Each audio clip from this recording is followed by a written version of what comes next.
sign issue or whatever.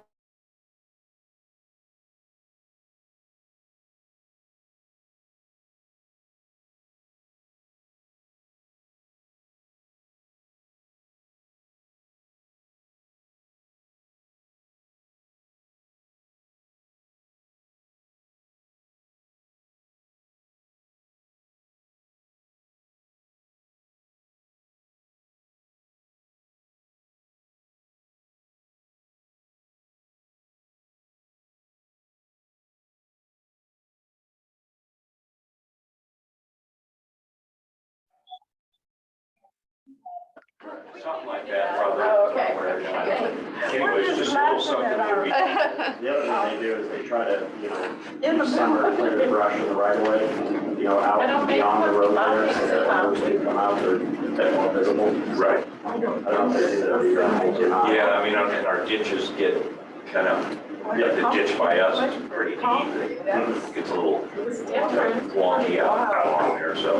But, yeah, we'll definitely look Drainage into it. issues you guys are having, I mean, I think he's had crews out there before, up on some drainage stuff. Okay, Anyways, he's our main maintenance contact here. awesome. Really good guy. Okay, thank you, Jess. Yep. Get it all figured out? Helps if you turn it on. Yeah. Gotta warm up for a minute. So we have one page in the packet to replace Okay, for the audit. okay. Why is that? The financial statement, they calculation using these two numbers wrong. You know how to rectify that. It's basically how much excess funds we have in the bank now. Last year we had about 107. So Anything I have to change? My groups or? no, you don't have, I don't think you have to do anything. No. It was their calculation.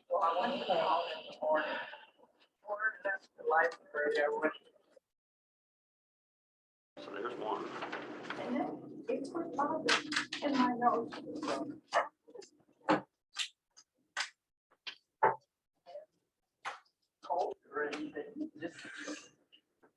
Do you want me to switch it out? I don't think it's, don't worry about it in the packet. Okay. Yeah.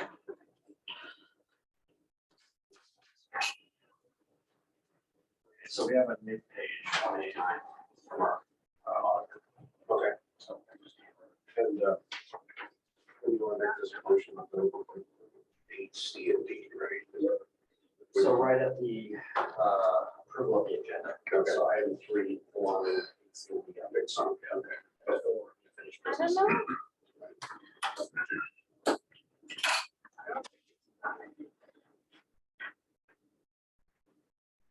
There we go. It's like the lights lit up, so.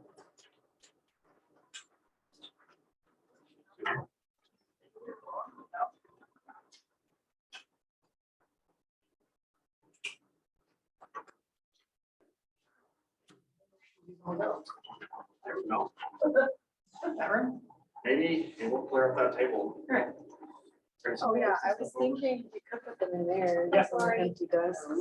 This is pizza. You guys are welcome to have some. Wow, thank you very much. It's a 3-hour meeting, so we figured we'd feed all the members and anybody that showed up.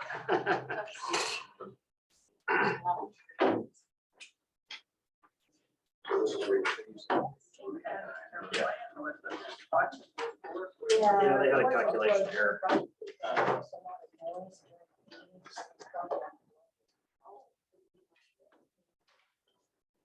That would be the only thing I So basically what that page shows you is the, well, the new page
Okay. We're gonna get started here. Call our policy board meeting to order for the March 15th, 2023 meeting here at 12:02. We'll do introductions around the table, which will help serve as us in our quorum. We'll start with Mr. Rubin. Brett Roman, Borough Assembly. Timing. Yeah, I knew I took that bite of my head. I started over here. Joe Kemp, Northern Region DOT Director. And Jackson Fox with Fast Planning. Bryce Ward, Fairbanks North Star Borough. Only ones for fast planning. Corey Bruliano, Fast Planning. I think Mayor Cruz will be joining us shortly. His show gets done at 12. During Theater City of Fairbanks. All right, and we, as was mentioned, Mr. Cruz, we're still waiting on him, and I think Mayor Welch, who is going to be here a few minutes later. So we do have quorum. Let's go next to approval of our agenda for March 15th, 2023. Do we have a motion on the agenda? Mr. Cleaver? The roll call also online, Jason Olds, Alaska Department of Environmental Conservation. Thank you, Mr. Olds. I appreciate that. I apologize for not seeing you online there. Okay, so we have recognized Mr. Olds as being a part of the meeting for the policy board, and we have a motion on the floor from Mr. Cleworth to approve our agenda. Do we have a second? Second. Seconded by Mr. Rodeman. Do we have any discussion on the agenda? I would ask if there would be anyone interested in entertaining a motion to move items C and D from new business to be taken up first on the agenda. We do have our accountant here to give us our report. So moved by Mr. Rodeman to move items 8C and D to take them up first after public comment. Our first action item. Is there a second? I'll second it. Seconded by Mr. Kemp. Do we have any discussion on the amendment to the agenda? I'm not seeing any. Mr. Fox, if you would call the roll. Sure, Mr. Cleaver. Yes. Mayor Ward. Yes. Mr. Olds. Yes. Yes. Mr. Rodeman. Yes. All right, and that amendment has been approved. So we have our motion, we have our agenda as amended. Do we have any further discussion? All right, I'm not seeing any. Mr. Fox, if you would call the roll on the agenda as amended. Yep, Mr. Cleaworth. Yes. Mayor Cruz, Hello, Jackson. you're voting right now on the agenda as a. How am I voting? Motion to approve, I vote in favor. Okay, all right. Mr. Olds. Yes. Mayor Ward. Yes. Mr. Kemp. Yes. Mr. Rodeman. Yes. All right, our agenda has been approved, and as noted by, I guess, as noted, Mayor Cruz is here with us for the meeting today. All right, let's go next to item 4 on our agenda, which is approval of our minutes from February 15th. Do we have a motion on our minutes?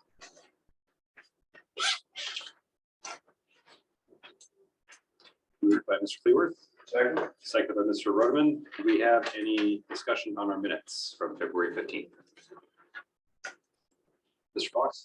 Yeah, I just want to make note that included with the minutes, both in the minutes and then behind the minutes includes all of the written public comment that we received with regard to the College Road crosswalk. The emails that were sent to our office prior to our last policy board meeting, prior to the meeting, were included in the minutes themselves as part of the record. And then behind that, we did receive a handful of written comments on the crosswalk after the meeting. This section, so, all types of board members have a copy of those comments submitted to us. Mr. Fox? We have any further discussion on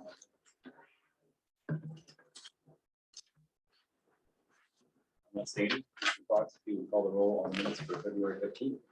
Yes, Mr. Cleaworth. Yes. Mayor Cruz. Yes. Mr. Olds. Yes. Yes. Yes. Yes. That brings us to our committee review reports. Mr. Fox, if you would start us off. Yeah, thank you, Mayor Ward. Looking to go to page 19 in the packet, a few items on the staff report here. Want to make note that DOT has kicked off your Alaska Transportation Plan working meeting. It did take, in that meeting, the Interior Alaska Transportation Plan is looking at all modes of transportation across a large area of the interior, going over to the Canadian border, north to parts of the Yukon River, down south all the way to Chittenden Valley. So it's a very large area. This is a transportation plan that looks at not only our highway network, but also aviation and large transport. And large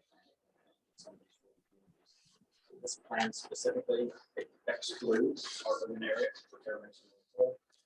I'm participating in that planning effort with the regional planning organization at the table. So representing those rural communities that are outside of the boundaries of the Fairbanks. I also want to make note that I did participate in the last two committee meetings for the last strategic safety plan update, which we expect to be working towards a draft that will be available for public review within about 2 months. We also held a special high school pedestrian advisory committee meeting last week in our office. This committee has been working on developing concepts of the bike lane signing and striping program for the city of Fairbanks. In that meeting, those concepts were submitted to the city of Fairbanks engineering department so that when they begin their design of this project, they have some recommendations from that committee too. And just for your awareness, on the wall behind us here, it shows what those concepts are, and which city streets this committee was interested in doing a pilot project to install bike lanes temporarily on a few city streets to get some feedback from the public, both cyclists, but also vehicle drivers.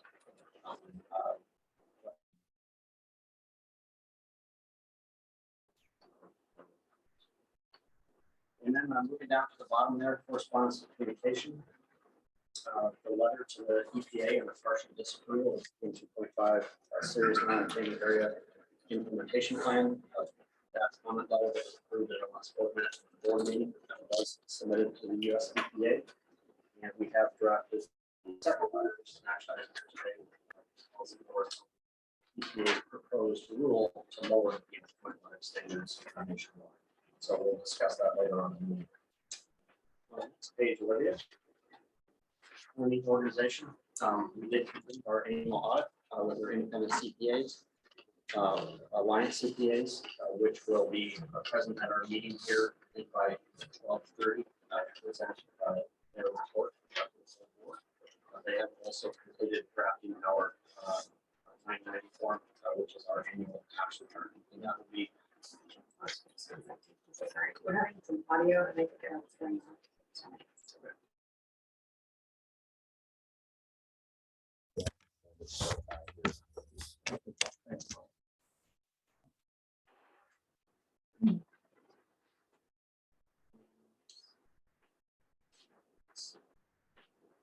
Do a test. How can folks on here now? There's a pizza there. Folks on Zoom.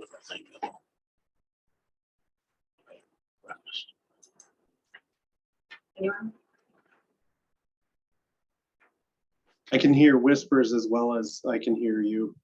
Okay, cool. Yeah, so the whisper. That's not good. It's like the background noise is getting stronger. Okay, yeah, I just had to, I had an adapter that I was using, so we have the more direct connection now, so hopefully that helps with everyone's audio issues. So, thank you. Sorry. No worries. We'll get this back up. So what I was stating is that our 990 form, which is our annual tax return, by CPAs, and that will be an action item that calls for today to authorize alliance CPAs to file that with IRS. Underneath the public outreach, I did provide a presentation to the Fairbanks Chamber of Commerce Transportation Infrastructure Committee on hot topics of fast planning. That's a hot topic on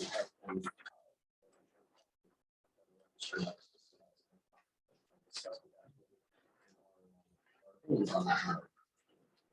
Also, Olivia in our office here did get a proof for the last couple of years. And then for submittals and reports, I did transmit our Metropolitan Transportation Plan and Transportation Improvement Program documents to the Federal Highway Administration, the Federal Transit Administration for their review. Some minor comments that they sent to us, for which we have resolved and updated those documents. Comments that were received, and I'll go over those comments and actions that we took with those documents to. And lastly, with regard to our call recommendations for congestion mitigation and air quality funds, we did receive a total of 88 nominations from member agencies and various outside organizations throughout the community. I did perform an eligibility review for all projects. Based on my review, 27 out of 28 are eligible for one or both of those funding categories, but that eligibility review has been transmitted to both DOT and the federal Alaska Division Office to confirm eligibilities on those funds. And our technical committee members right now are working on scoring all those projects. We expect to have all the scores turned into our office by this Friday, March 17th. So that's my staff report, but I do want to go over the action items from the technical committee, which was held on March 1st, which is on page 21. At that meeting, the technical committee recommended the board approve the air quality conformity analysis for the Metropolitan Transportation Plan without any further amendment or revisions. They also recommended the board approve the new comment letter to the EPA on the proposed lowering of PM 2.5 standards nationwide. And then we also had an action item for the technical committee to provide a recommendation to the policy board on the College Road crosswalk. The direction to the technical committee was to review the current design of that crosswalk installation, including a rectangular rapid flashing beacon, and have a discussion with DOT traffic safety and the engineers that are working on the design of this project to go over the different warrants for installation of that device, as well as other devices, potentially upgrading it to what we call a hawk signal, which is similar to the pedestrian crossing on University Avenue, where there's actually a yellow light turns to red and stops traffic, but also looking at potentially a traffic signal at that intersection location. And the included behind these action items are the draft minutes from that meeting, so you can read what was presented to them, what they discussed, and what the recommendation to the board was, as well as the PowerPoint slides that were provided by DOT Traffic and Safety on it. The bottom line is that DOT Traffic and Safety indicates that the crosswalk and the rectangular rapid flashing beacon meets all warrants for that installation. But they do not have enough data at this time to warrant any bigger installation than that, meaning a hawk signal or a traffic signal. Not only is there not enough data, but the volume of vehicle traffic on that roadway is below what is required for a hawk signal like you see on University Avenue. And they do not, DOT Traffic and Safety does not believe a traffic signal is warranted at that location. So the technical committee recommended the board keep the current design of a painted crosswalk and a rectangular rapid flashing beacon because it will provide a safer crossing at that location than what currently exists. But that will also provide opportunity for DOT to install a camera at that to collect 24-hour counts, not only on the number of pedestrians using the crosswalk, but also the yield rate of vehicles approaching that crosswalk to see if they actually stop when it goes yellow, or if there's issues with vehicles not stopping when it begins flashing yellow. And then based on the results of that study, which would happen after installation, likely during the summer of 2024, then DOT could look at whether or not this crosswalk location would need an upgraded installation like the Hawk on University Avenue. And they did commit that if that was the case, they would be able to use Highway Safety Improvement Program funds to replace the installation at some point in the future. If that larger installation was warranted. So again, the technical committee recommended this board continue with the current design features of the rectangular rapid flashing beacon and get it installed this summer, but then have DOT study it over the next year. And then lastly, the technical committee recommended that the policy board approve a letter of support, which was drafted by the Bike and Ped Advisory Committee on House Bill 8, which relates to e-bikes and providing the definition of for e-bikes in statute and distinguishing them from motor vehicles and categorizing e-bikes as just bicycles. And that will be another action item at today's meeting. And that concludes my staff report. Thank you, Mr. Fox. Do we have any questions from policy board members? Online? All right, I'm not seeing any. We'll then move to our public comment period. This is for non-action items on our agenda today. Do we have any members of the public in the room that wish to give testimony on non-action items? All right, go ahead and identify yourself and.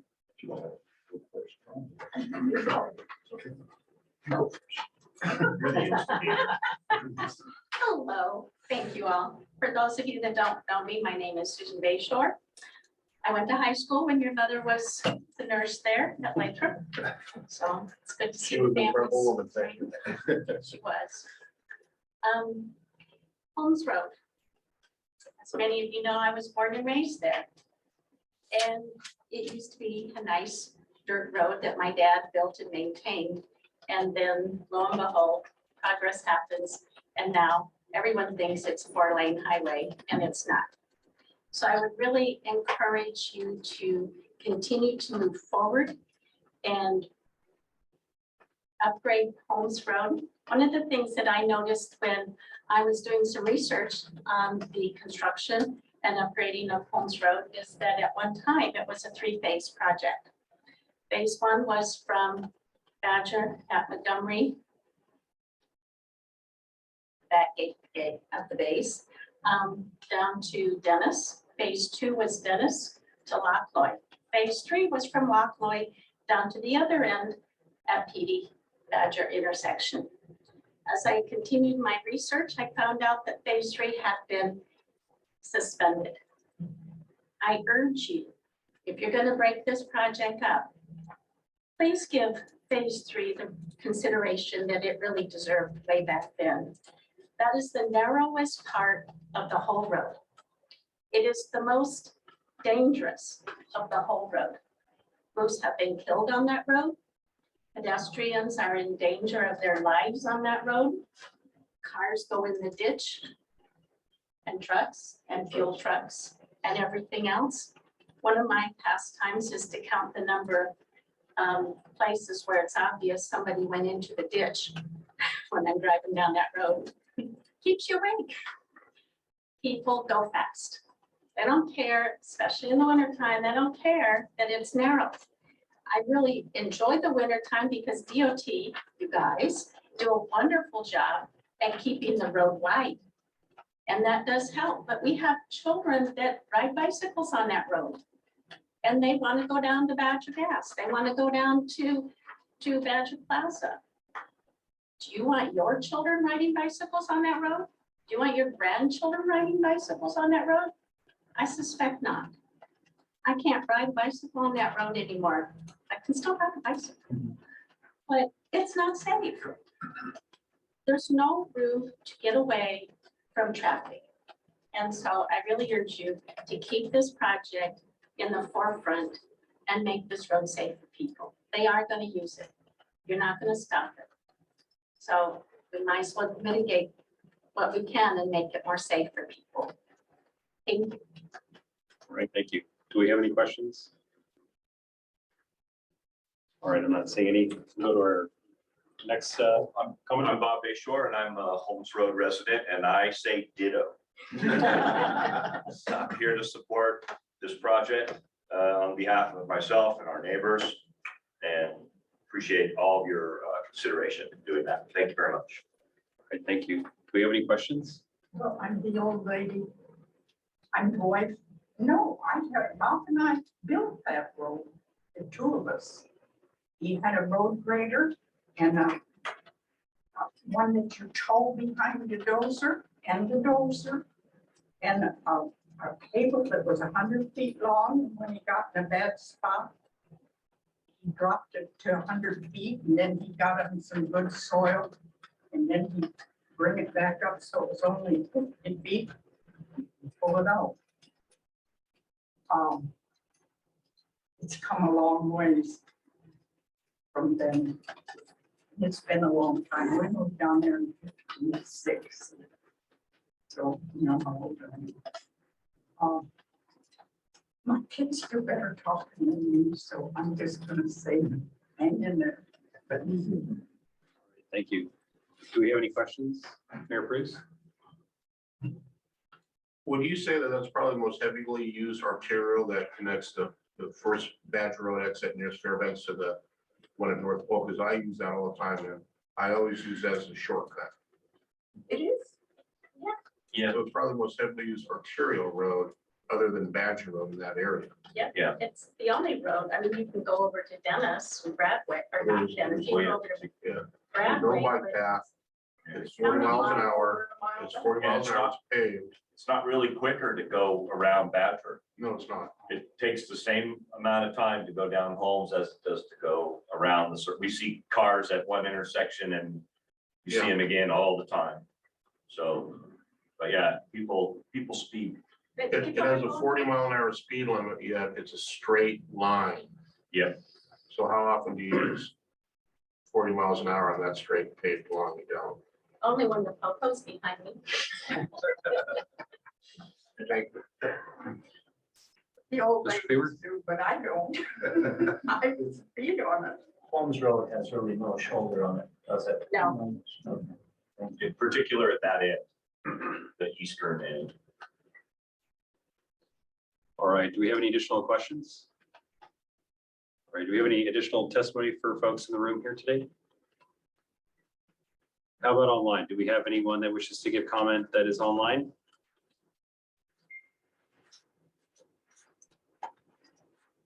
All right, I'm not seeing any, so we will close our public comment period. That brings us into our business. We did rearrange our agenda, so we are going to be taking up new business items C and D first on the agenda before we go to our old business. First item under new business C today is annual audit, independent auditors report to the policy board. Mr. Fox, if you'd give us an introduction. Yeah, thank you, Mayor Ward. So we have Kathleen here with us with Alliance CPAs. And she is going to present the annual audit to the board here today. And then at the conclusion of that presentation, she'll also present the draft 990 form for our tax return to file with the IRS, which will be an action item after this item. So you got the floor, Kathleen. Wants her to use the microphone. She can sit here if she wants. Yeah, we can move or we can pull a chair up next to Corey. And I think her audio can get picked up by the owl. I think that's. The owl itself is misfunctioning a little bit, so we're kind of relying on use that mic. I'm just kind of wondering. Yeah. And we do have the annual audit report in the meeting packet. It begins on page 178, and Olivia has it on the screen and can advance slides as Kathleen presents. Well, hello, I know many of you in this room and some of you I don't. I'm Kathleen Thompson, partner in charge of your audit from Alliance CPAs. And so the first thing to say is there's not a lot of significant changes from the prior year. Probably the biggest thing that you'll notice is on page 1. My glasses. I can't see. Our audit standards changed the look of the audit report.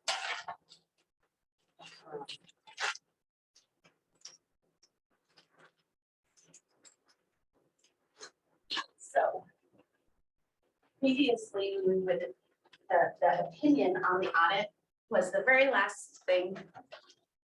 Now, the very first thing is the opinion, which is the part that you care about the most, which says that in the second paragraph, the financial statements referred to above present fairly in all material respects. with the financial position of Fairbanks area surface transportation planning as of September 30th, 2022 and 2021. So that means there were no it's not modified, it's a clean opinion. The second paragraph is the basis for our opinion.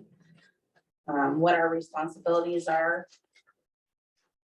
The next last section on this page is the responsibilities of management. So it's the reminder that management is who's responsible for the presentation of the financial statements. And that management is required to evaluate conditions and events related to going concern. On the top of page 2, it outlines the auditor's responsibilities.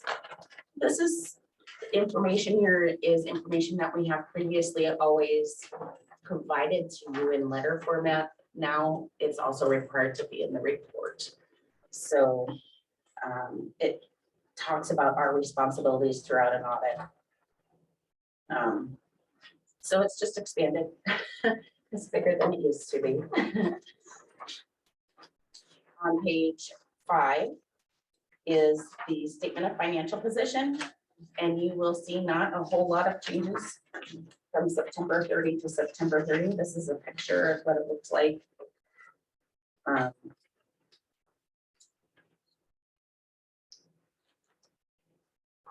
The one thing I think that is different from last year is that the unrestricted cash and the designated cash are separated. That's a different presentation than you would have seen previously. On page 4, the main change in this year is you have contributions and grants that you haven't had in the past. That would be the Bloomberg grant, some money from FNSB and Tanana Valley Watershed Association. So that's something new in your financial statements. Overall changes in net assets with donor restrictions was a decrease of just under $5,000. On page 5, this is the statement of functional expenses. It breaks down your expenses by program versus management. Key places that are different from last year, of course, the spending of the Bloomberg grant. Training and travel had an uptick this year now that travel opened up again. And then the bad debt write-off down at the bottom there. Page 6 is last year comparatively.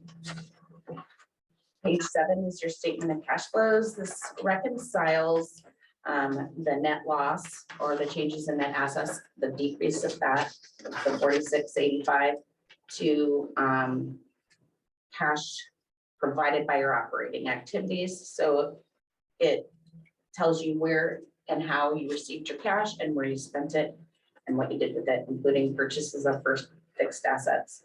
So at the bottom, you see the reconciliation there where a net loss, 4685.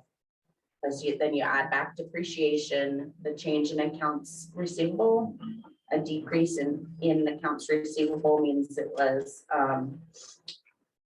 revenue that you reported in a prior year. So reconciles through there to the 2173. Page 8 begins your notes. Again, there were no significant changes in the notes. Down at the bottom of page 2, since this is in the news right now, we did have a portion of money that was uninsured at September 30th. We were safer than many places.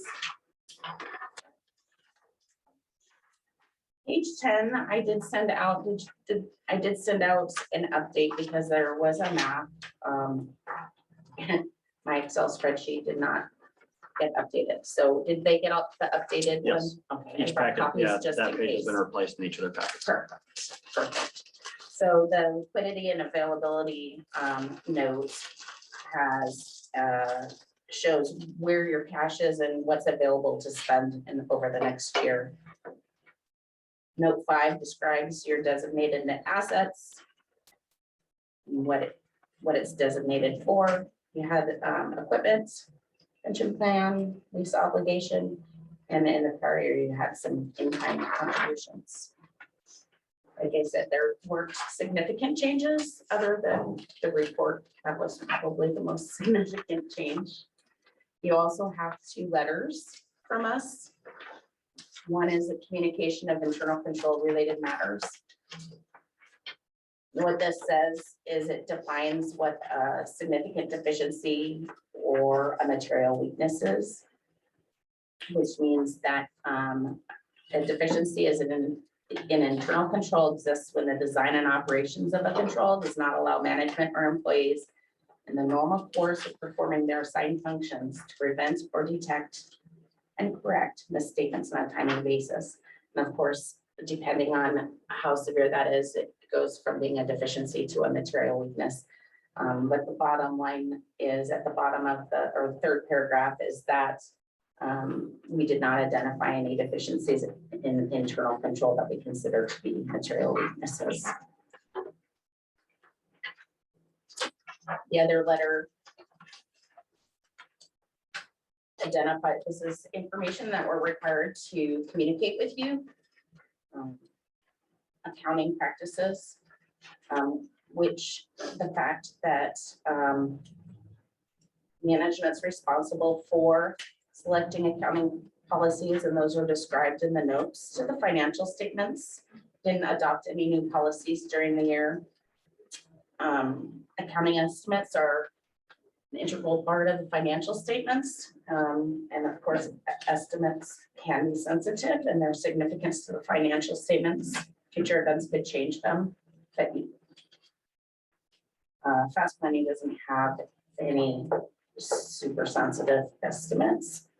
Excuse me, financial disclosures can be sensitive. We identified note 4 and note 5 as being particularly sensitive. We had no difficulties dealing with management in performing our audit. Corrected and uncorrected misstatements that would be safe things that we found as a result of our audit procedures. Management has made all adjustments that were connected with the audit.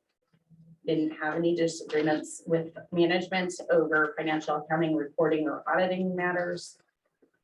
Management signed representations that they provided all the information necessary to do the audits. Sometimes there are consultations with other accountants. To our knowledge, there were none. And we discussed a variety of things during the course of the year, and that's not part of our engagement. It doesn't, yeah. So, a quick overview. Unless there's any questions. Questions in the aisle? Mayor Bruce? On page 196, shows bad debt expense $8,188 from the city of Fairbanks. We didn't pay. Yes, 2 years ago, the city of Fairbanks did not pay their annual dues Oh, payment. and me and Jerry weren't on the city council. I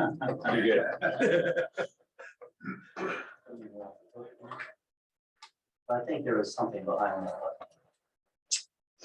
It goes back to the IBW settlement, an arbitration case. Okay. Okay. Just curious, this sort of stood out there, so I wanted to know. Thank you. You can pay if you want.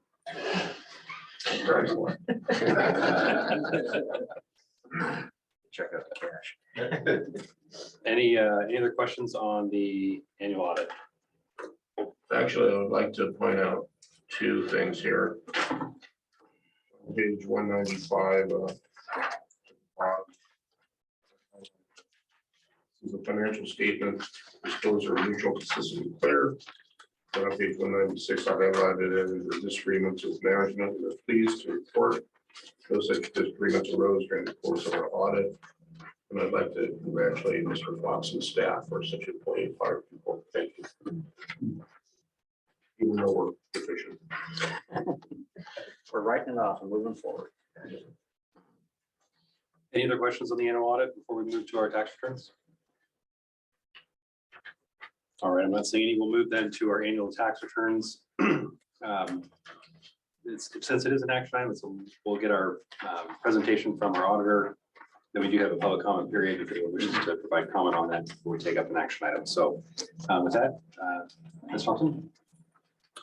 I thought that, I didn't bring the sorry. 990 with me. I thought Oh, we that- have it in the packet. Would you like my copy? I can go off the. screen there? I can Okay. go off the All right. screen. So a 990 is the annual information return, which takes the information that you have here and goes to the IRS. There's a lot of stuff in this return. We commonly refer to it as an income tax return, but it's not because you don't pay income taxes, and it's actually an information return, and there's a lot of information on here that is not in your financial statements. So on the next page, going there. Oh, so first this is just a summary of the information, and then the next page, that is your mission up there. Your main program and expenses that related to your program, your main program, which in your case, you only have one. So next page. This is just a summary of the schedules that are required. So we can go to the next page. The very bottom, you have just information. Yes, you had to file 1099s, and on the next page at the top, you've got the W-2s. And this is some questions that all know. So questions, answers to these questions that were yes would equal more reporting. So next page. This is like the meat, so to speak, of the 990 for non-financial stuff, because it's your governing and body and management policies and procedures.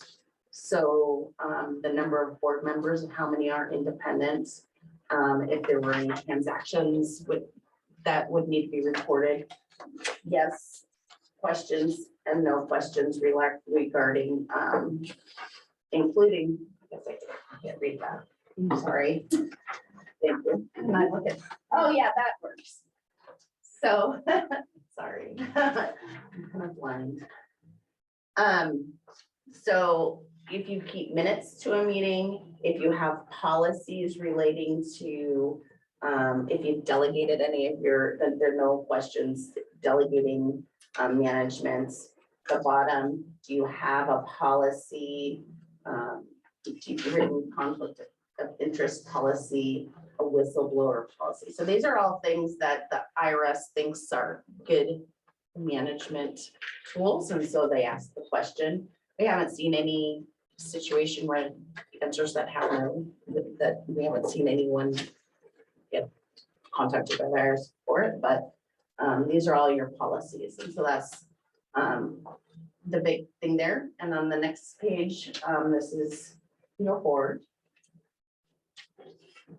Time spent, average per week, and compensation. On the next page. One, you don't have anything on this one.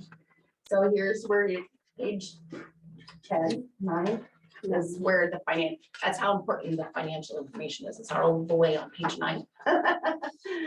But it shows your revenue and what pieces, where it came from. Because of your simplistic financial situation, you have a fairly simplistic 990. And everything is in the program surface. If you had something on the column C, that's something that you might have to pay income taxes on, but you don't have that. This is your basically the same as the statement of functional expenses, broken out by program and management. And then the balance sheets. Same information that's on, and then there's a reconciliation to if there's any differences, and financial statement reporting. It asks if you had an audit, and if you did, whether it was separate or consolidated, and asks whether you were required to have a federal single audit, which you're not. This is where it tells you what code, your charitable under what your nonprofit status is. And there's a 5-year look back, which people in year 4. So that's growing. The important percentage, if you go just a little farther down, in your case is, which is 100%. If you just go a little bit farther down on the page. Oh, you don't have the percentage yet because you haven't had 5 years, but it's basically, it would be 100%. Which the public support percentage can be important for keeping nonprofit statuses. That's, I think I also have a schedule meeting with your donors. This is gonna be linked all the way to.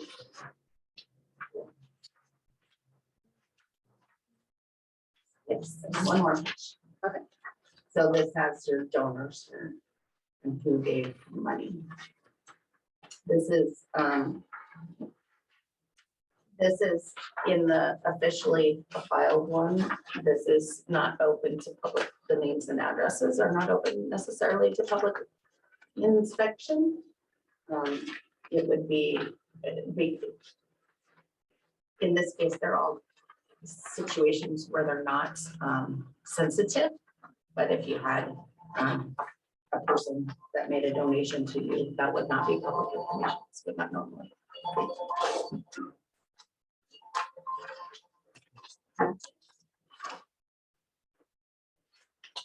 All right, do we have any questions on our annual tax return? So, It's exciting. It is. All right, I'm not seeing any questions, so we'll go to public comment. Do we have any members in the room that wish to give comment on the 990 for tax returns? No? Okay, what about online? Do we have anyone online that wishes to give comment on our tax returns? Okay, I'm not seeing anyone online and no one in the room.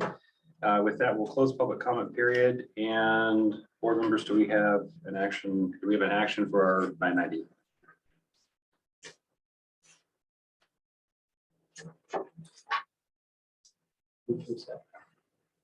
All right, so moved by Mr. Cleaworth. Seconded by Mr. Rodeman.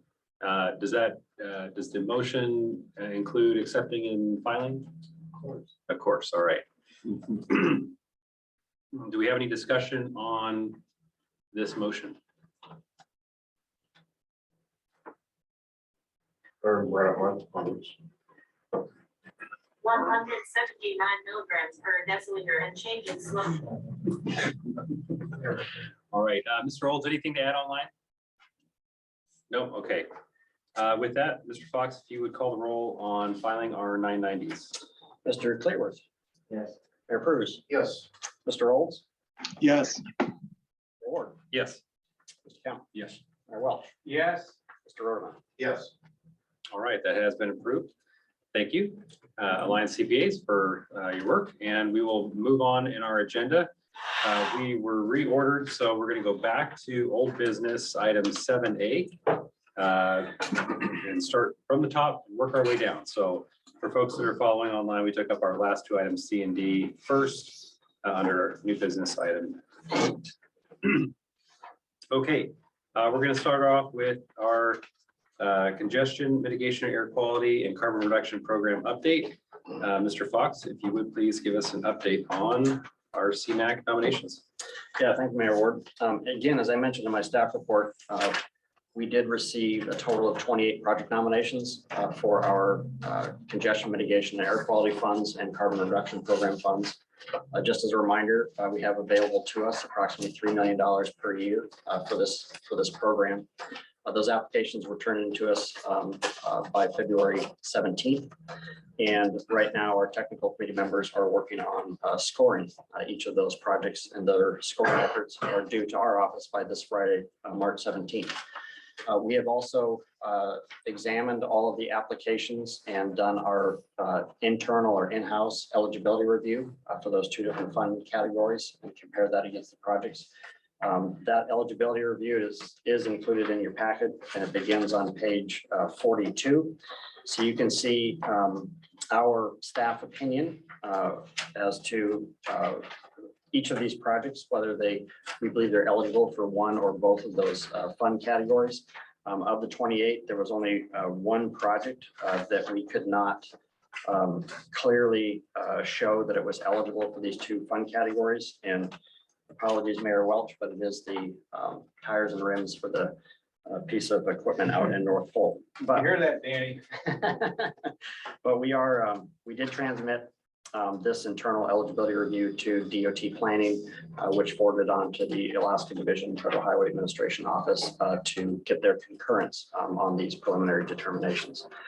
We have also transmitted all of the applications to our air quality consultant, Trinity Consultants, to perform the emission reduction calculations on each of these, which is also critical to the awarding points for the scoring effort. And so staff will award points to each of these projects based on the emission reduction calculations and share those with you all at our April meeting. So beginning next week, after all the scores are turned in and the emission reduction calculations are turned into our office, I will begin developing the draft funding plan. And the funding plan will be approximately a 10-year funding plan. There's a lot of projects that were submitted to us, but I'll put it into a spreadsheet and then begin spending that $3 million per year over the next 10 years. And they will all be in priority order based on the scoring efforts and the emission reduction calculations. So, and this draft funding plan will be presented to the Technical Committee and Policy Board next month at your April meetings. And at that time, you all can choose to reorder those projects however you see fit. And then I'll kind of recalculate how the money flows. But the scoring process is very objective. But of course, when the funding plan comes to the policy board, you can be a little bit more subjective as to which projects you would like to fund in which order. But we will present an objective funding plan to you at those April meetings. Two other notes. We did create a web page for all the project nominations. So Olivia, if you go to page 40 at the very top, that you'll see a link at the top there. But if anybody's interested in downloading the applications or viewing those project nominations, they are available for public review. So all 28 are on this web page. And then lastly, this is kind of interesting. Olivia, if you go to page 54, as part of these project nominations to us, included in those applications was the request for 21 new electric vehicle charging stations throughout the community. And these are kind of spread throughout Fairbanks North Pole, from the UAF campus to the library in Fairbanks, library in North Pole, our visitor center here downtown, Carlson Center at the Borough Administrative Office. You can see the list there, even electric vehicle charging stations within the Fairbanks downtown parking garage. So I have shared this information with the Alaska Energy Authority, which has the electric vehicle program funds that the state received through the infrastructure bill, and I have a meeting with them tomorrow to take a look at these. I understand their funds cannot be spent on this at this time because they have to build out their alternative fuel corridor between Anchorage and Fairbanks first before any excess funds can be spent in communities for these programs. But there is a new discretionary grant program that just opened up today, discretionary grant to the US DOT for electric vehicle charging stations in communities throughout the US. And so tomorrow I'm going to game plan with them a joint grant application between Fast Planning and Alaska Energy Authority to try to get all these charging stations and potentially more built kind of as a bundle in our community using discretionary funds as opposed to our annual allocation of $3 million per year to our community. So it'll help free up, if we're successful, it'll help free up the funds that are already allocated to us for other project types. So just so that you're aware. But right now, I believe we only have really one publicly accessible electric vehicle charging station in our community at the Golden Valley electric parking lot on Illinois Street. There are a couple others in town, but they're not truly publicly accessible based on staff opinion. So in any event, this was an interest area that I didn't necessarily expect, but there was high interest in this. And that concludes my update. on this program. And again, I will be presenting to you scores, emission benefit calculations, and draft funding plan at our April meeting. All right, thank you, Mr. Fox. Do we have any questions on CMAQ or carbon reduction? Mayor Welch? Thank you, Mr. Chair. Jackson, on page 54, just note, help me understand that. I don't know what the scoring criteria was for that nomination. We see the Nolan Library would rate an additional charging station just based on me going past there, how much busier it is than one that having more coal. Seems like many people are there using that library. And it's in a very centric part of town where people are more apt to use it if they're in reading books or studying stuff online. Just a thought that I had, because I don't know how these are nominated. Do you have any background on that for me to understand? Yeah, the Borough Community Planning Department submitted a nomination to install charging stations at multiple borough facilities. So, and they did just have one EV charging station that serves 2 vehicles at a time at each of these facilities. But I do agree with you at that location, as well as I'll see Pioneer Park actually has 6 charging stations kind of throughout the different parking areas. But as this project scope develops, again, kind of as a bundle, we may want to increase these numbers and for some of these, but we also want to identify other facilities around town where it would be appropriate for publicly accessible electric vehicle charging stations. So I just have it's to the know first list we've got. the Three Bears will put a high rapid charging station there at the south end of my city when Three Bears opens this winter. So they will have one there too for the public, readily available. That's not through the borough, it's through their private company. All right, other questions on this program? I'm not seeing any. We'll move on to item B under old business. Approval of the 2045 Metropolitan Transportation Plan Air Quality Conformity Analysis. It is an action item. Mr. Fox, if you would give us an introduction. Yeah, thank you. Libby, if we go to page 55. So just as a reminder, the draft air quality conformity analysis, which was performed by Trinity Consultants on our 2045 Metropolitan Transportation Plan. This analysis was released for public comment from January 22nd to February 21st, 2023. That public comment period did close. The only comments that we received were from the Federal Highway Administration, and those comments are shown there on page 55. Before I go over these comments, though, I do want to make note that we also held during the open public comment period what we call an interagency consultation meeting, where we invited our federal partners with the Federal Highway Administration, the Federal Transit Administration, US EPA, as well as our local partners with State DOT and the Fairbanks North Star Borough to a meeting for our consultant to present the analysis and the findings of that report verbally to all of those agencies. And a copy of the meeting notes from that are included on pages 56 through 58. But that meeting did not generate any additional new comments. All of our federal and local partners seemed comfortable with the analysis and comfortable with the findings that our emission projections over the next 20 years will fall below the current emission budgets that have been approved by the EPA. But back to page 55, there are just 4 comments from the Federal Highway Administration Office that resulted in revisions to this report. The first comment is simply to include a map that's kind of all inclusive and shows our boundary versus the PM 2.5 non-attainment area boundary and the carbon maintenance area boundary. So that map has been included in the report. Federal Highways also wanted to know specifically which projects in this analysis, transportation projects in this analysis, were included in what we call the donut area. It's the area outside of our boundary, but still within the PM 2.5 non-attainment area boundary, since that boundary is larger. So we identified those projects. They also wanted us to identify which projects that were modeled or what fast planning considers regionally significant and would not be exempt from an air quality conformity review. So we identified those projects which we, in our opinion, believe are regionally significant, and it's just 2 projects. Both of them are grade separated interchanges. One at the Steese Johansson intersection as well as in kind of a long-range category, an interchange down on the Mitchell Expressway at its intersection with University Avenue.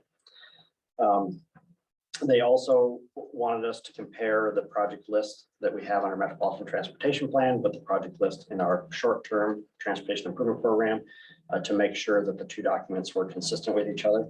We did find a couple of small projects that are in the Alaska's Transportation Improvement Program, which is we also call it STIP. A couple of those projects that were on one list but not the other list, so we made the two lists match there to resolve that comment. So again, all kind of minor changes to the document. Our consultant has made those revisions, and the final air quality conformity analysis is in your packet beginning on page 61. But I do have a cover letter which begins on page 59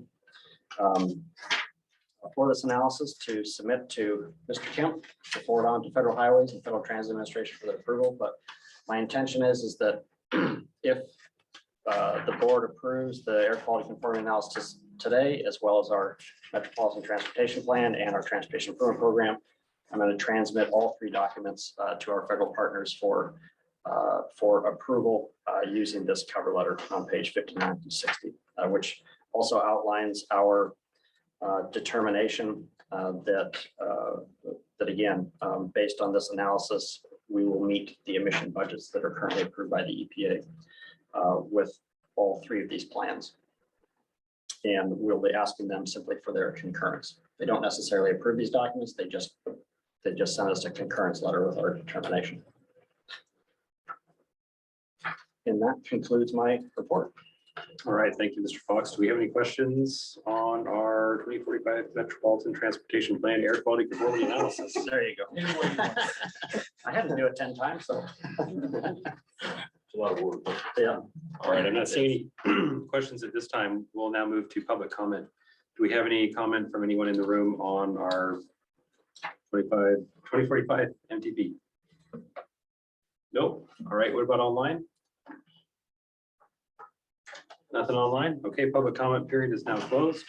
Do we have a motion on adoption of our MTP air quality conformity analysis? Move to approve the 2045 Metropolitan Transportation and air quality conformity analysis. Second, lots of words. So moved by Mr. Rodeman, second by Mayor Welch. The abbreviation. Bravo.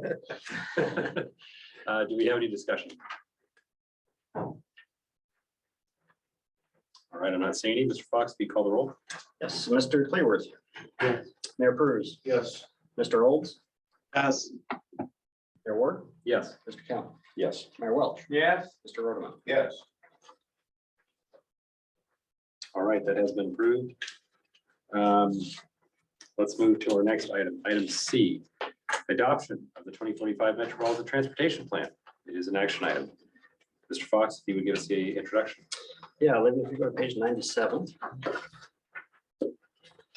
Just as a reminder to policy board members, there is an amended motion on the table for this item here today.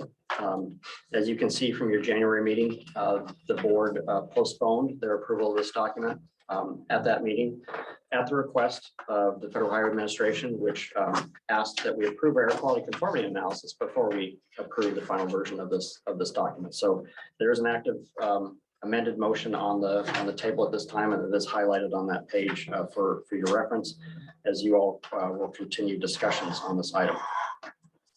But let's see, Olivia, if you go to the next page.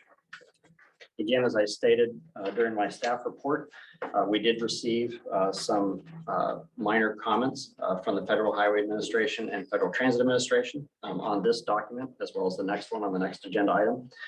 They are outlined here on the screen, as well as the actions that we took to make revisions to this document to address their comments. The first comment was related to the financial assumptions in the plan as far as how much revenue our area is expecting to receive for transportation projects over the next 20 years. We had provided a revenue estimate for the first 5 years of that plan, but did not provide an estimate for years 6 through 20 of that plan. So we worked with DOT planning to come up with that financial projection across that entire 20-year planning horizon.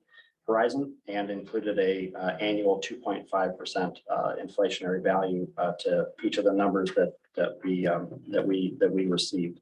In this section of the report, it shows that this document is fully fiscally constrained over that 20-year time period.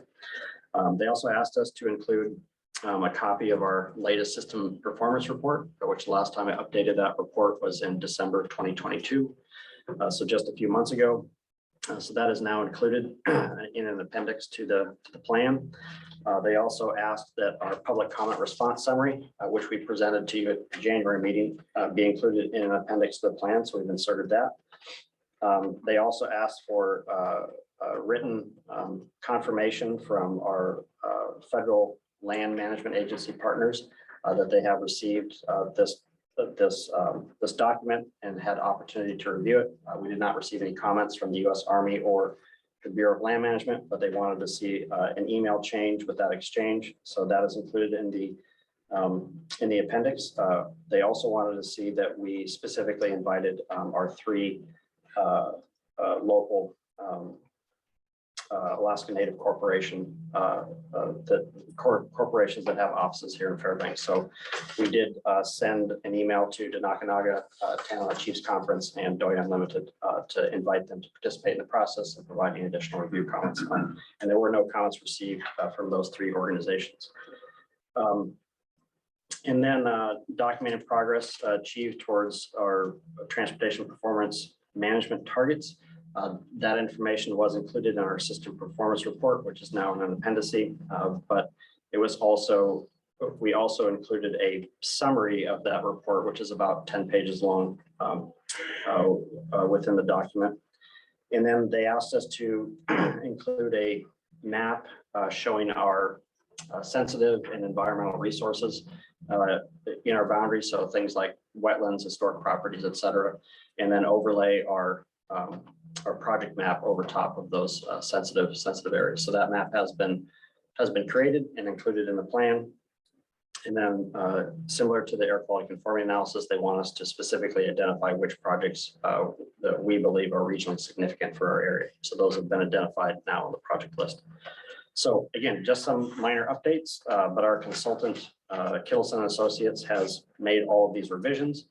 And the final version of this long-range transportation plan is included in your packet beginning on page 99. Did not include all the appendices, just the main report. And we have replaced on our website, we have updated our website with this most current version, including all of the appendices. So they are available to the public this time. So that concludes my report. All right, thank you, Mr. Fox. And because we do have a motion on the floor, there is not additional public comment on this unless it's so requested. And we can pick up where we left off with discussion and debate at our last meeting. Or questions of staff.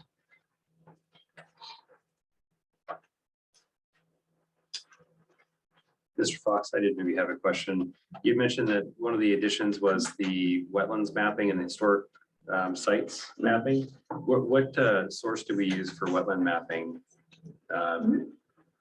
So we received that layer from the Borough Community Planning Department. As I understand, it's current as of January. That's what Yep. based on the other layers. Andrew Ohms with Kittleson and Associates is on the line. If you could provide a clarification on that one, though. Okay. Yes, Respec is on our team and they did the roadway suitability analysis for the borough quite recently, and that's the data source we used for this as well. So those two are consistent. Okay, thank you. All right, further discussion, debate, questions on our MTP?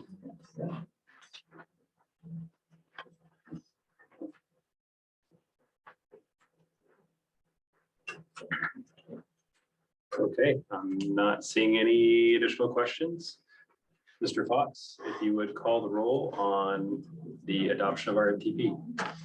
Okay, Mr. Clearworth. Yes. Mr. Olds. Yes. Mayor Ward. Yes. Mr. Kemp. Yes. Mayor Welch. Yes. Mr. Roderman. Yes. And Mayor Prus. Yes. All right, that's been adopted. That brings us to the next item on our agenda was adoption of our FFY 23-27 Transportation Improvement Program. Lots of acronyms today. Mr. Fox, if you would please give us an introduction, and just as a reminder, this has been taken up at our previous meeting as We have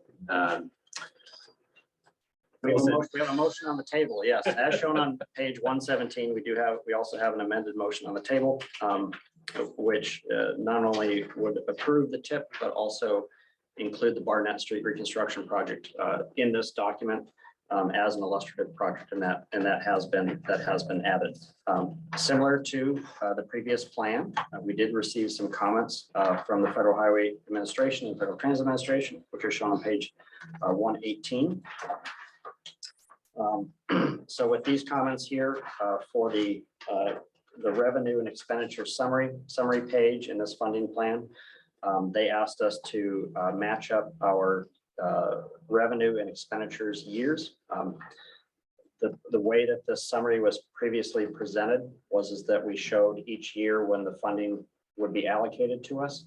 But sometimes, for example, with the Transportation Alternative Program, which we only receive $500,000 per year, we showed in the funding plan that we're going to save up that money for 2 years to build $1 million project, as opposed to doing a $500,000 project each summer, which is difficult to get good bid prices on if you don't put something out at a minimum of $1 million. But they wanted to show, they wanted the revenues and expenditure years to match up with each other, showing that, so combining those years in the revenue estimate as well, and leaving the year that we're not actually going to spending that money blank for that revenue year. So we made that modification at their request.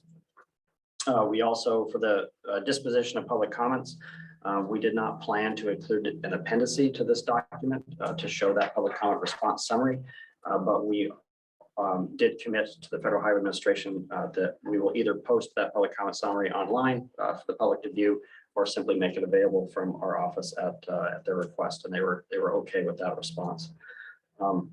Also, similar to the Metropolitan Transportation Plan, we documented our coordination with our federal land management agencies, as well as our tribal entities in our area.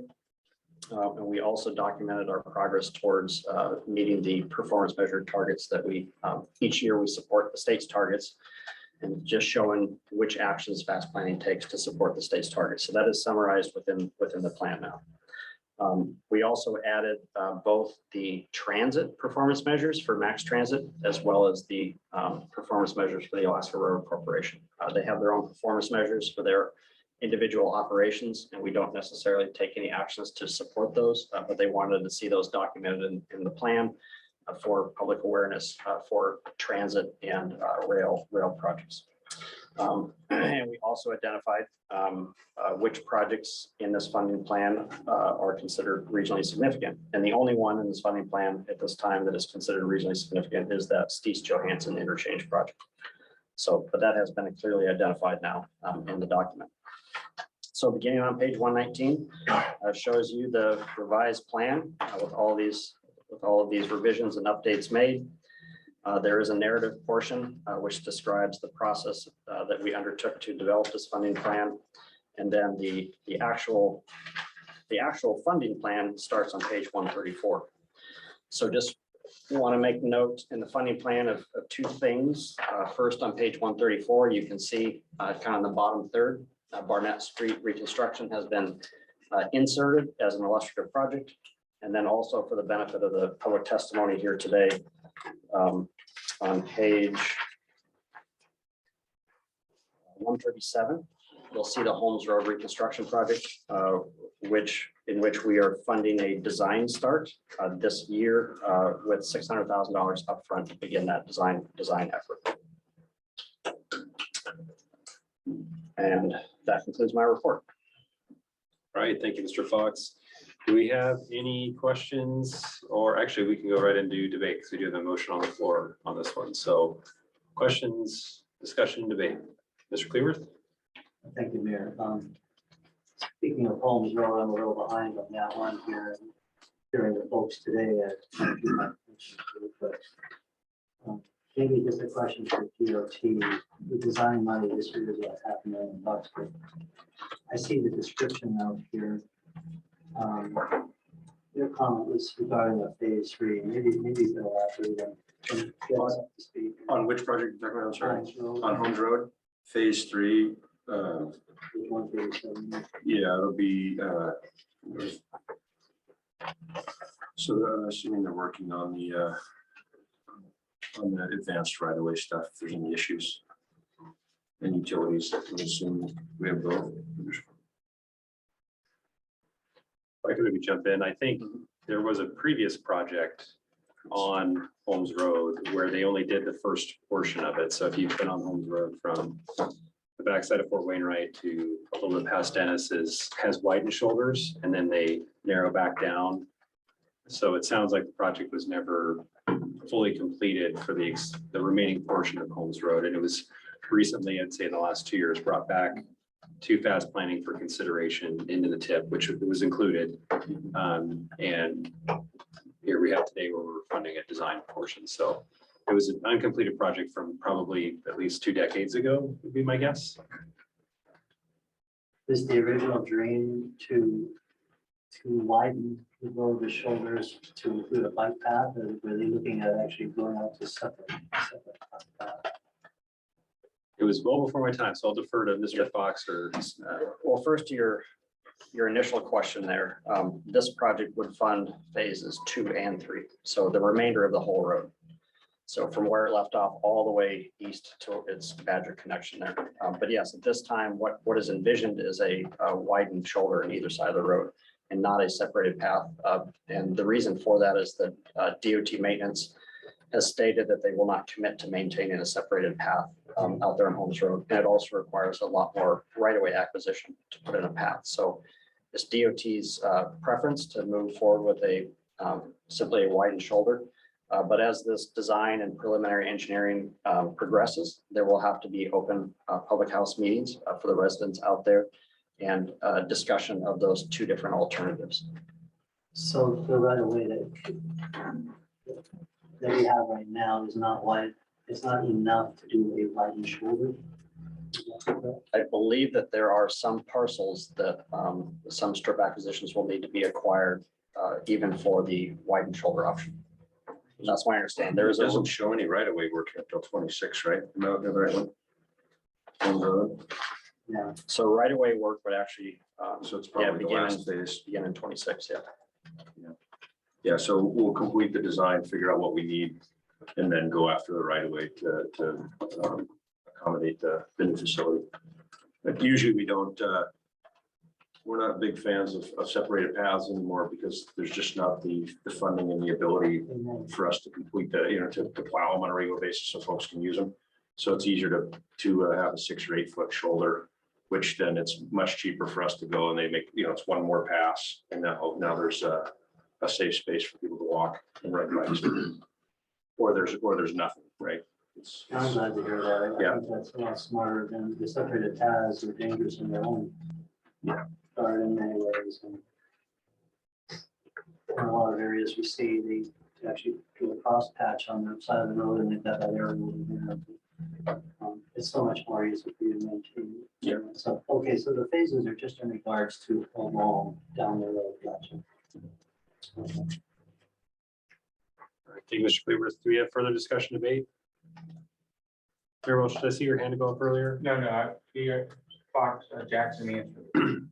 Gotcha. Fine. Just Mr. Cleaver? One more for me, going back to my favorite subject, the pedestrian crosswalk and Concord Road. I'm going to vote for this plan and I'm going to defer to DOT's engineers on that. I will say, I think we're making a mistake. Having that kind of a light system on a 4-lane road I think is dangerous. And I say that simply because I've blown through 2 of them in the Seattle area. Only just by the grace of God, I didn't kill anybody, but I never saw them because I was blocked by the bigger vehicles in that outside lane. And I've said that story several times before, but knowing that we're going to be monitoring this and that there possibly would be an upgrade.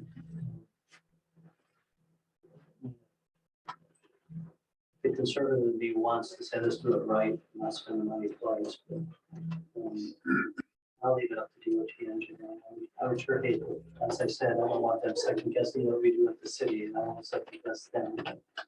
I agree with what Mr. Pavelski said at the public hearing here a couple meetings ago, saying that if we do something there, it should be actually. I just really see a potential danger. That's it, thank you. There, Bruce? Yeah, just echoing something that Jerry said here, also for the DOT review. I looked at the aerial, and basically what it does, it seems like you're spending public money for, so that group there doesn't have to expand their parking. There's plenty of area there to expand. It looks like they have a septic system there, and so it's the best use of public money, making it so you don't have to expand the businesses parking lot. That's what that looks like. And I hope you take a look at that and tell me whether I'm correct, incorrect, what they're doing over there. We're just looking at the aerial photos of that. They have plenty of parking they've done themselves. And you're spending money for basically 16 uses a year. So that's my thought. They look at that, sir. Further discussion, debate? Mr. Rodeman? This is a question for Mr. Kim, just to follow up on what Mr. Bailey was talking about. Would it be feasible to perhaps put in, I don't know what they're called, prepare to stop lights or prepare for pedestrian flashing lights that could be further down the road that might warn people that somebody is pushed the button at the crosswalk, so to speak? I don't know what those sort of things cost. Yeah, I'd have to go talk to the, we have a new traffic engineer, Nathan Stevens, and then Pam Golden, who many of you probably know, has moved over to a different position, but she's still there. I'd have to talk to them. I don't know if there's anything, I think that's the point of the flashing lights, is to give you more advanced warning to know that there's somebody actually activated that thing, and that the funny thing is, you know, you do this a lot of times. The best time that you're going to see those things is in the winter time when it's not going to be used. Right? I mean, when it's, I mean, it might be used a few times, but that's the, you know, middle of the night, you know, in December, you're going to see those things. They light up real well. So yeah, I don't know. I mean, you know, it's one of those things where this is the most cost-effective thing to install at this point. But you know, with a camera there and monitoring, you know, movements across the intersection and braking action there to make sure that people are stopping. It's you know, it's I guess I'll say that anytime, even at intersections, a crosswalk is dangerous, right? I mean, you go in there, people aren't paying attention, they're on their phone, they're, you know, driver inattention is a serious thing. And so you, as a pedestrian, you always have to look out. And even more so when you have a crosswalk that is not an intersection, which is what this is. And these are much more dangerous just because people are not expecting to stop there. Like they don't, you know, when they're driving, they're just gonna bomb through. And so it's dangerous. I mean, it is more dangerous, but you know, there's a time and a need, right? I think that need has been determined. I went back after our meeting last month and talked to the traffic folks, and they were wholeheartely in favor of it. And they had analyzed it and looked at it, and they thought it met, I think there's 6 criteria or something like that is needed to meet that, you know, certain traffic counts, pedestrian movements, and all these different things, and it met every one of them.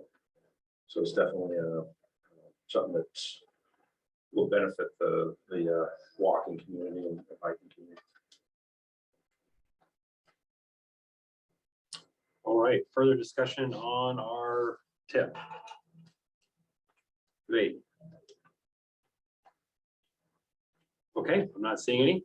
Mr. Fox, if you would call the roll on approval of our tip. Yes, Mr. Clearworth, Yes. Mayor Cruz, Yes. Mr. Olds, Yes.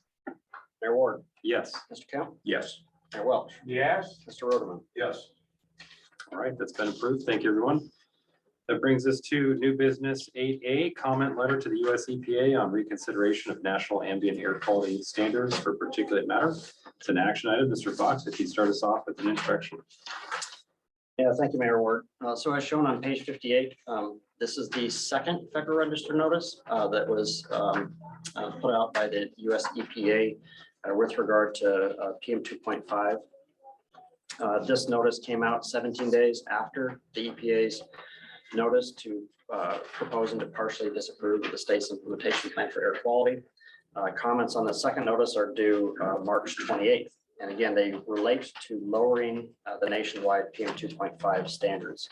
The proposal for lowering those is included on the next page, page 159 in the highlighted section, where they're proposing to lower the primary annual PM 2.5 standard from 12 micrograms per cubic meter down to a range of 9 to 10, possibly even down to 8. And then they're also taking comment on retaining the current primary 24-hour PM 2.5 standard of 35 micrograms per cubic meter, or potentially lowering that down to 25 micrograms per cubic meter. One of the helpful perspectives in trying to understand what the impact might be nationwide of lowering these standards is a map that was actually prepared and made available for public comment on page 160, the next page in the packet. So this map here shows which counties across the US that would not meet the proposed lowering of the PM 2.5 standards. As you can see on this map, it predominantly affects the Pacific Northwest and Western states there, California, Oregon, Washington, and of course, Alaska. With this map here, it shows that 50 counties currently don't meet a standard fine particulate standard of 10 micrograms per cubic meter, and that if it went down to 9 micrograms per cubic meter, 62 additional counties would not meet this new proposed rule. So there are 112 counties that it would directly affect, and of those 112 counties, only 24 of those counties are currently in non-attainment areas for PM 2.5. So it is my assumption that more PM 2.5 non-attainment areas would be created as a result of lowering the standard. So I've put together a simple one-page comment letter, which is on page 161 of the packet, which really just highlights, from our perspective in Fairbanks, that we consider these two Federal Register notices as back-to-back actions on our community. We're already in a bad situation as we're struggling to meet the current PM 2.5 standard. And by lowering that standard, it's going to make the situation even worse for ourselves, potentially extend out, our attainment date that we're trying to work towards, out another decade or more. And we also highlight, the findings from that map that of those 112 counties that it would affect, and stating that it would have a severe economic impact, not only on ourselves, but also these other counties throughout the US. So I didn't include any comments here related to the health-based studies in which the EPA was using as their argument for lowering the PM 2.5 standards. Seeing that those health studies are pretty sound, I'm really just focusing my comments on the economic impact to us and other communities throughout the US.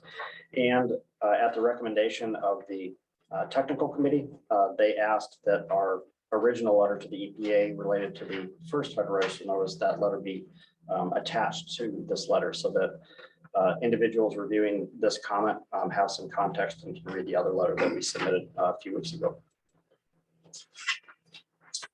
All right, and that concludes my report. Again, this comment letter is due to the EPA by March 28th. So I'm hoping for an approval, any amendments or revisions to this at today's meeting. All right, thank you, Mr. Fox. Do we have any questions before we go to public comment? I'm not seeing any questions. We'll move to public comment. There's no one left in the room, I don't think. So do we have anyone online that wishes to provide comment today? Yeah, little slim pickings online too. So Okay, I'm not seeing anyone wishing to identify themselves to provide comments, so we'll close public comment period on this action item. And it is back before us. Do we have a motion? A motion to approve the comment letter. So moved by Mr. Olds, Second. seconded by Mayor Welch. Discussion on our letter to the EPA on NAC standards. Mayor Welch? Thank you, Mr. Chairman. I'm not so sure this is a comment on the letter per se, but I know March 7th, I went to the Woods Center, because they were about 20 after 7. They had decided to close the formal commenting thing because no one had signed up after 6 o'clock at night, but they knew I was coming. So I had to leave the legal and the person who was the environmentalist portion of it from Region 10 there. So I had them for about 45 minutes. And from about 20 after to about 5 after, 20 after 7 to 5 after 8. It seemed to me, and this is just for your information, that they're still kind of nebulous about how many microliters they're going to go to per meter cube there. I don't think they're going to drop it that low, down to 12, 11, 10, or 9. But even for what it was worth, what that would do to impact my community and how we're struggling to be with our state implementation plan and what that would do to us economically. I was happy that there was a citizen from my city that also came and pretty much told them the same thing. So in the essence of time, I'll leave it at that. But I'm of the opinion that they're nebulous at this point about how much drastic they're going to reduce this number that we have to have. So I might be able to provide some clarity.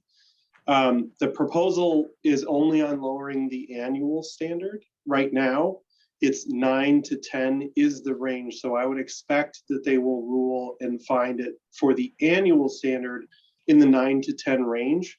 The non-attainment area designation is based on a 24-hour standard. That's where they're taking comments on it, but they're not actually proposing to change it currently.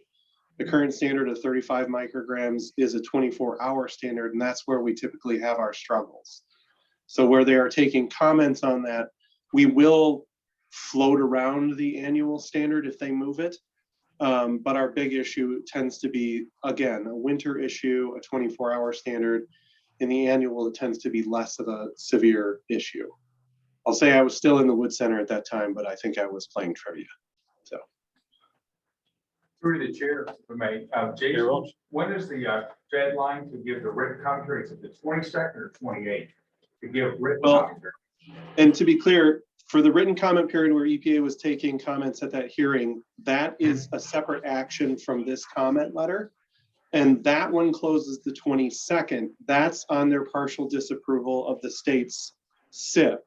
This is a separate action. That's the back-to-back that sort of Jackson is referencing in this letter, that they are also, they have a docket open for changing the standards. So we are struggling to comply with the current standards. They are changing the game we're proposing to in lowering the annual thresholds. Thank you. And this closes the 28th. Closes the 20th? 28th. 28th. Okay. I figured that'd be a week later. Thank you. Thank you. Further discussion on our letter to EPA.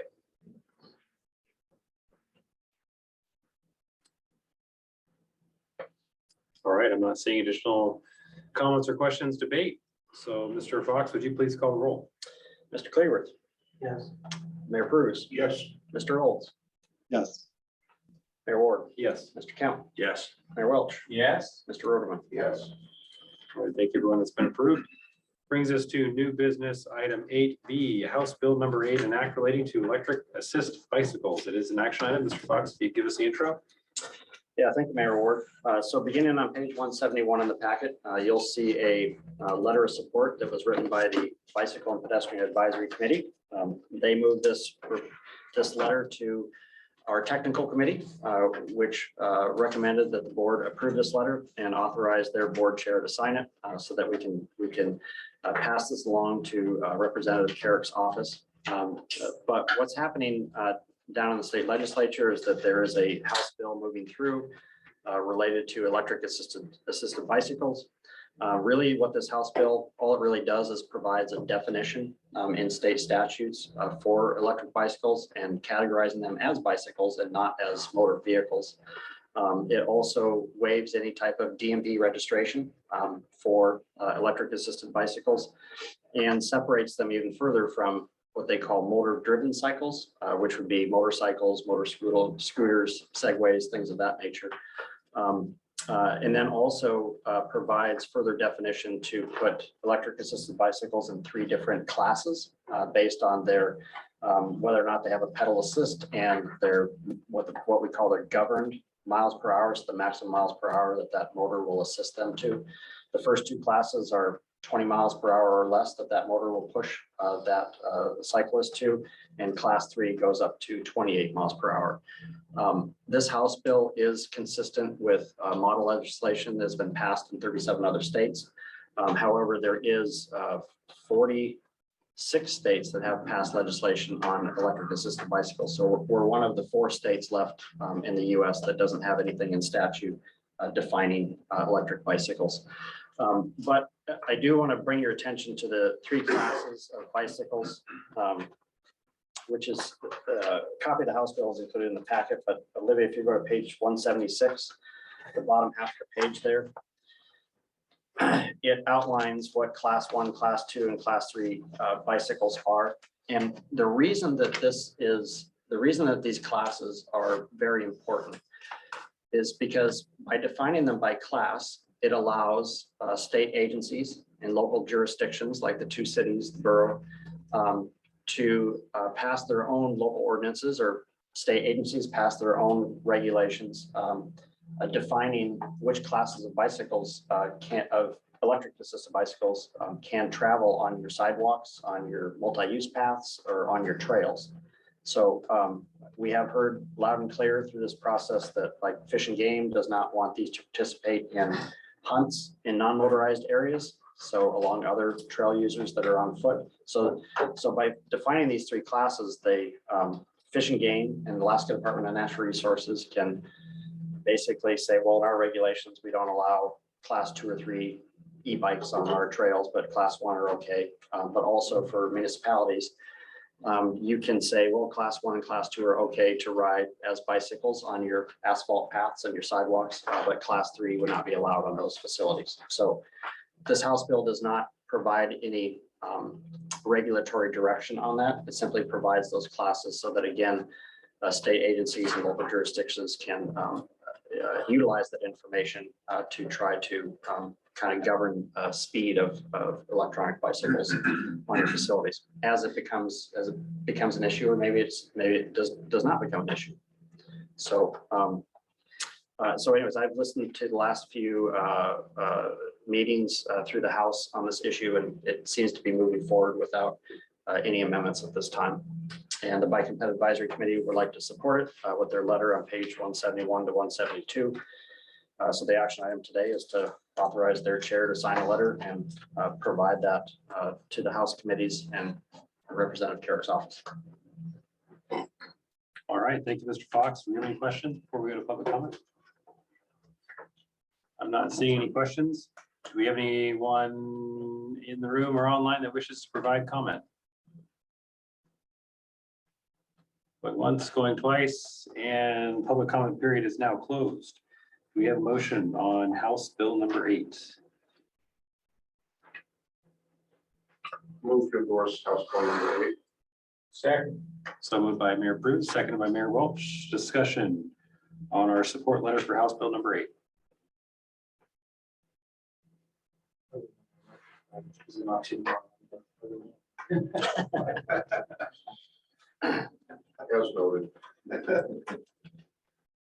So noted. All right. Any further discussion, debate?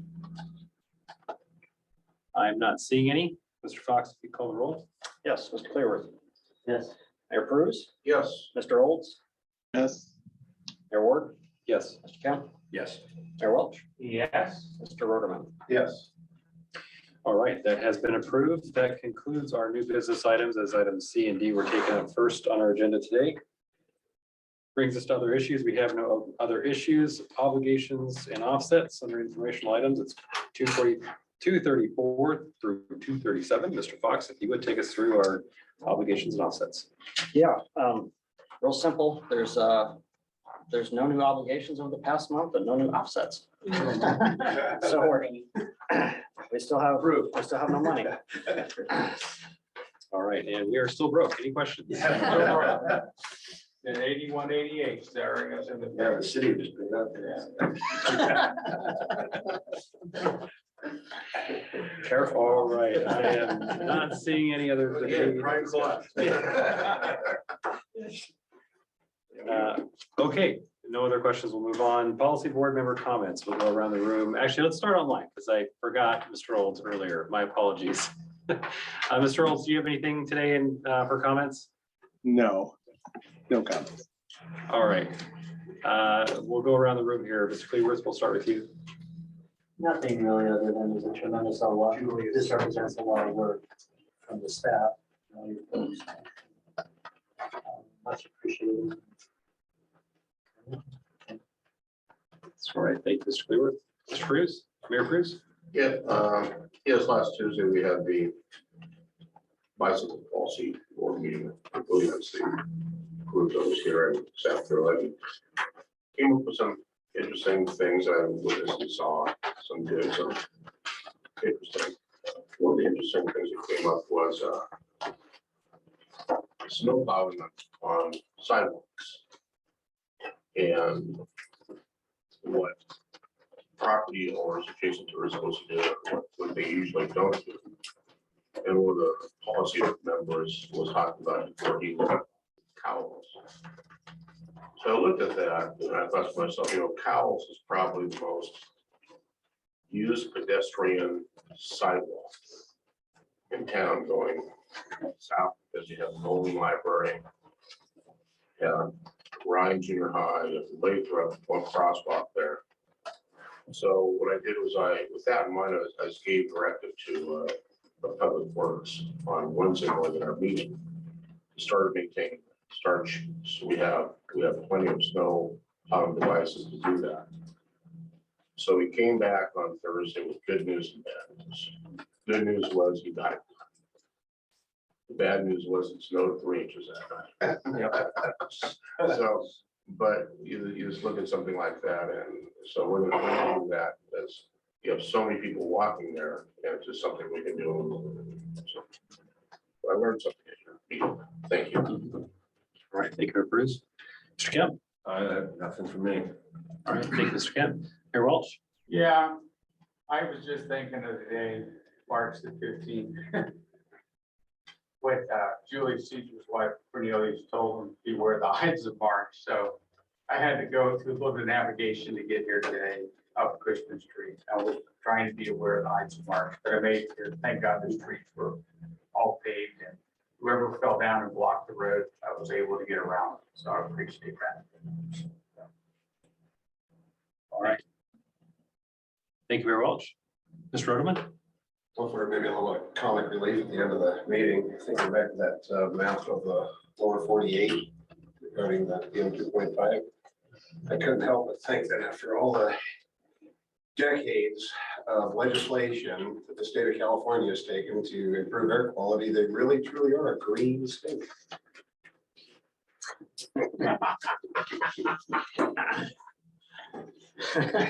All right. And in honor of St. Patty's Day, right? Okay, and I have no comments today, so that brings us to the end of our meeting, and we are adjourned. Thanks, everyone. We made quick work Wow. today. Wow. So much. I was very long. 3 o'clock. Yeah. And David, we don't collect money, we just spend money. You got an account, we can certainly spend it all for you. I'm Italian, I look at everything I can collect. Yeah.